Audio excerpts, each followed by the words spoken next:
In a world where truth is the first casualty, what really happened when India and Pakistan clashed last night? We're diving into a firestorm of claims and counterclaims to uncover the facts. Buckle up. This is going to shake you.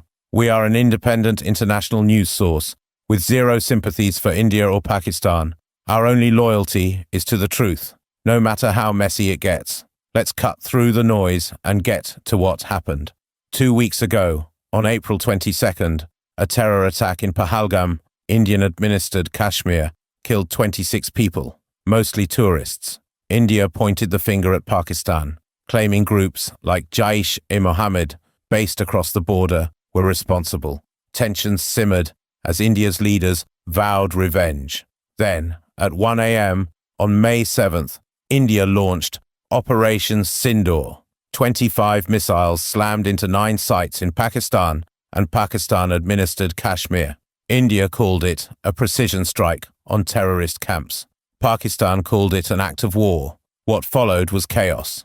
Pakistan claimed it shot down 5 Indian fighter jets, including 3 Rafales, and reported 31 civilian deaths. India denied the losses, but the story's unraveling fast. Let's start with the strikes. India says it hit militant hubs in places like Bahawalpur and Muzaffarabad using Rafale jets armed with Scalp missiles. The operation lasted 25 minutes, and India insists no civilians were harmed. But Pakistan paints a different picture, one of devastation. In Muzaffarabad, a mosque seminary was reduced to rubble, killing 3, including children.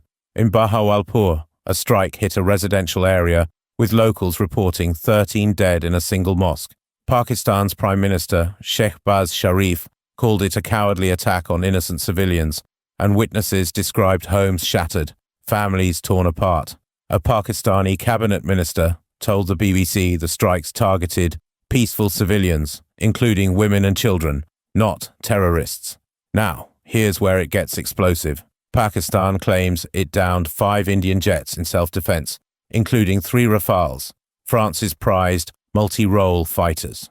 India calls this a lie, but the evidence is stacking up against them. Pakistani military sources say the jets were shot down over Indian airspace, meaning Pakistan's air force crossed the line of control. Photos from Gurion, Indian-administered Kashmir, show wreckage with French manufacturing labels consistent with Rafale parts. A high-ranking French intelligence official told CNN that at least 1 Rafale was downed, marking the first combat loss of this jet. Journalist Dar Yassin captured images of a burned M88 engine used in Rafales near Srinagar. And get this, villagers in Punjab's Akali Kurd found more wreckage, which India vaguely labelled unidentified. Unidentified. If this was a Pakistani JF-17 or F-16, we'd have satellite images and headlines by now. The cracks in India's story don't stop there.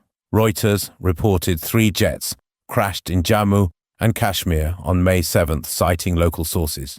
India's silence is deafening. Why no clarification?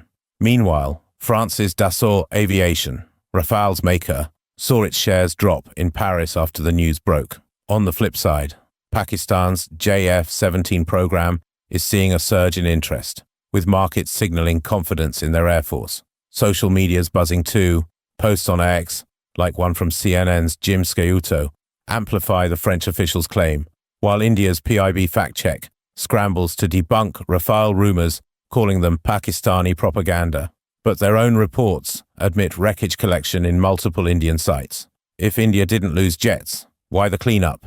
And the human toll? Pakistan's losses are clear. 31 dead, 57 injured, mostly civilians. In Bahawalpur, Jaish-e-Mohammed's chief claimed 10 family members died, not militants, but relatives. India's claim of hitting only terrorists is crumbling under photos of shattered mosques and grieving families.